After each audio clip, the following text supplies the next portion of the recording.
স্বাধীনতার ৫৪ বছরেও সাংবাদিকদের পেশাগত অধিকার প্রতিষ্ঠিত হয়নি। অধিকার আদায়ের লক্ষ্যে ১৪ দফা দাবিতে কলম বিরতি করেছেন লক্ষ্মীপুরের সাংবাদিকরা। মঙ্গলবার বেলা ১১টা থেকে দুপুর ১টা পর্যন্ত লক্ষ্মী প্রেসক্লাবের হলরুমে বাংলাদেশ মফস্বল সাংবাদিক ফোরাম লক্ষ্মীপুর জেলা কমিটির ব্যানারে এই কর্মসূচি পালন করেন তারা।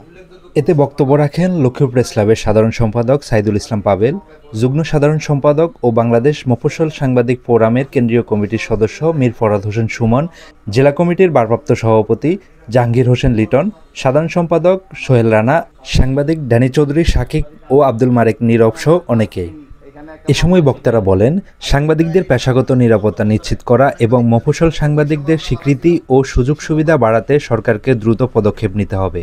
দাবিগুলো পূরণ না হওয়া পর্যন্ত আন্দোলন চালিয়ে যাওয়ার ঘোষণা দেন তারা। সরকার আসছে, সরকার যাবে, কিন্তু সাংবাদিকরা তো সাংবাদিকতা করবে। সেক্ষেত্রে অনেক রাজনৈতিক নেতাদের সাথে সম্পর্ক থাকবে, আবার ভিন্ন মতের লোকজনের সাথেও সম্পর্ক থাকবে। এখন দল তো অনেকগুলো, আমরা প্রত্যেক দলের নিউজ কভার করি, সেক্ষেত্রে প্রত্যেক দলের দলীয় নেতাদের সাথে একটা সম্পর্ক রাখতে হয়। এমন কোন সাংবাদিক আছে বা এমন কোন গণমাধ্যম আছে যারা সংবাদ পরিবেশন করে নাই, যারা এখন বিভিন্নভাবে অপপ্রচার চালাচ্ছে, তাদের ১৫ বছরের কার্যক্রমটা কি সেদিকেও লক্ষ্য করতে হবে। হঠাৎ করে একজন সাংবাদিককে আসামি করে দিল, কিন্তু সাংবাদিকের কাছে তো শুধু কলম আছে, একটা কলম দিয়ে সে কি কাউকে আঘাত করতে পারে? একজন সাংবাদিক আপনি বলতে পারবে লক্ষ্মীপুর না, শুধু সারা দেশে যে নির্যাতনের শিকার হয়েছে, মামলার শিকার হয়েছে, অথবা তার পেশাদারিত্বের জায়গায় গিয়ে মামলা শিকার হলে অন্য সাংবাদিকরা কিন্তু তার পাশে দাঁড়িয়েছে। কিন্তু আমরা দেখেছি যে একটা পক্ষ সুবিধাভোগী চক্র, তারা সক্রিয় অবস্থান থেকে মূল পেশাদারিত্বের জায়গাটাকে প্রশ্নবিদ্ধ করার চেষ্টা করছে। সেই জায়গা থেকে বেরিয়ে আসে আমাদের যে সাংবাদিক সমাজ, এই সাংবাদিক সমাজ ঐক্যবদ্ধভাবে অন্যায়, অপরাধ, দুর্নীতির বিরুদ্ধে সোচ্চার থেকে নিজ অবস্থান থেকে সক্রিয় থাকার বিনীত আহ্বান থাকবে।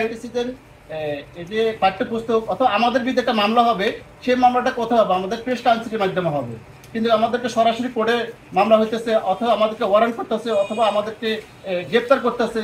এই জিনিস থেকে আমরা একটু দূরে সরে থাকতে চাই এবং সরকার যেন এই ধরনের আমাদেরকে বাংলাদেশ প্রেস কাউন্সিলের মাধ্যমে আমাদের বিচার হয় বা আমাদের মামলা হয়, বা আমাদের কোনো ভুল ত্রুটি হলে আমাদের মাঝে আলোচনা করে সংশোধন করা যায়। কি পৃথিবীতে যদি ২টা-৫টা ঝুঁকিপূর্ণ পেশা থাকে, এর মধ্যে অন্যতম হচ্ছে সাংবাদিকতা পেশা। কারণ আমি রাষ্ট্রের সর্বোচ্চ ক্ষমতা থেকে শুরু করে সর্বনিম্ন স্তর পর্যন্ত আমি পদচারণা করি এবং প্রত্যেককে আমি প্রশ্ন করি, আমি প্রত্যেকের বিরুদ্ধে আমার কলম চলে। তাইলে কোন স্তরে আমার বন্ধু থাকার কথা নয়।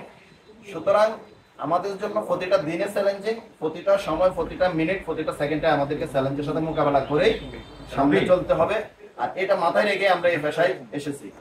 তারপরে আমাদের সরকারের কাছে দাবি হচ্ছে যে মফস্বল সাংবাদিক ফোরাম যে 14টি দাবি তুলেছে, আমি মনে করি শুধু মফস্বল সাংবাদিক ফোরামের এই দাবি না, এটা হচ্ছে সমগ্র সাংবাদিক জাতির সমাজের দাবি।